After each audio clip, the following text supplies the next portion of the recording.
सिद्धि की शादी के बाद वो ससुराल चली जाती है। पीछे रह जाती है भाभी रानी। सिद्धि के ससुराल जाते ही भाभी कहती है, अरे वाह जी वाह, सारे कपड़े मेरे। हाय रे पैंट, अरे वाह वाह, मजा आ जाएगा। अरे ये सिद्धि की अलमारी के सामने खड़े होकर क्या बड़बड़ा रही है? जा जाकर देख मेहमानों को विदाई की मिठाई मिली कि नहीं। अब हाँ माँ जी, क्यों नहीं, लेकिन पहले कपड़े तो बदल लूं। अब रानी आ जाती है सिद्धि के उन कपड़ों में जो वो ससुराल जाने से पहले घर छोड़ जाती है।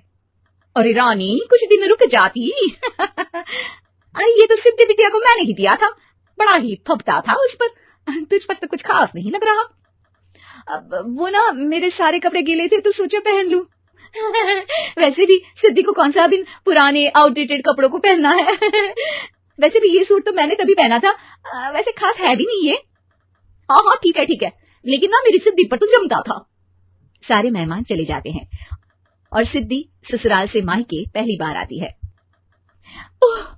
अपना घर, अपना कमरा, अपनी अलमारी। ये बोलकर जैसे ही सिद्धि अलमारी खोलती है तो सामने उसके कपड़ों की जगह कुछ और ही रखा होता है। माँ, ओ माँ, जरा कमरे में तो आना। सास और रानी वहां पहुंच जाते हैं। रानी ने पहनी होती है सिद्धि की जींस और टी शर्ट। अरे भाभी, ये क्या? ये तो मेरी बड़ी ही महंगी टी शर्ट है, इसे आपने घर में क्यों पहनी है? अरे बहुत मिलती है दीदी ये चौक की मार्केट में, 150 में।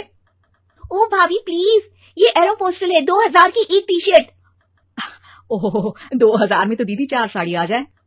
अब क्या बोलूं भाभी, ये मेरी अलमारी में छोटू के कपड़े, तो मेरे कपड़े कहाँ है? मेरी अलमारी में? अब दीदी आपको कौन से पुराने कपड़े पहनने थे? माना भाभी, लेकिन मैं जब घर आती तो यही सब पहनती ना। अरे तुम तो बड़ी कंजूस हो दीदी। खैर वक्त आता है जब सिद्धि ससुराल के लिए रवाना हो रही होती है। अरे रानी, अंदर से सिद्धि का गिफ्ट ले आ, लड़की पहली बार ससुराल से मायके आई है। रानी अंदर जाती है और एक सिंपल सी साड़ी लेकर बाहर आ जाती है।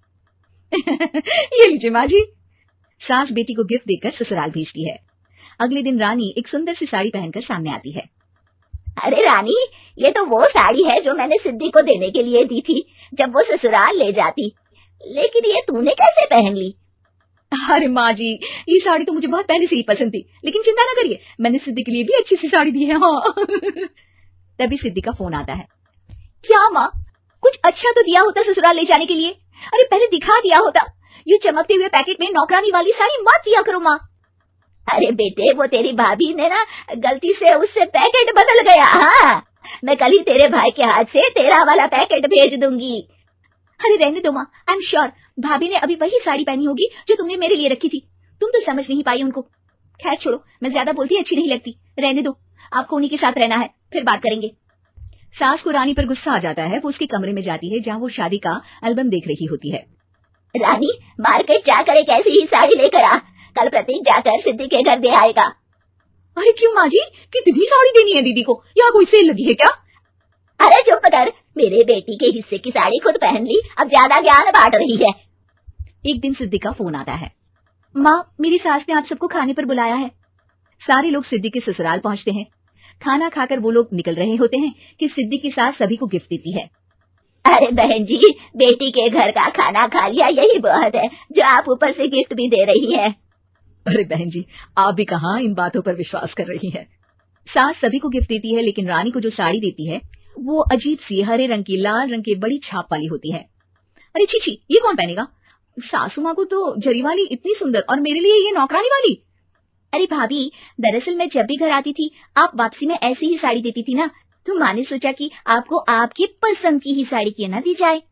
बेचारी रानी, बोलती भी तो क्या।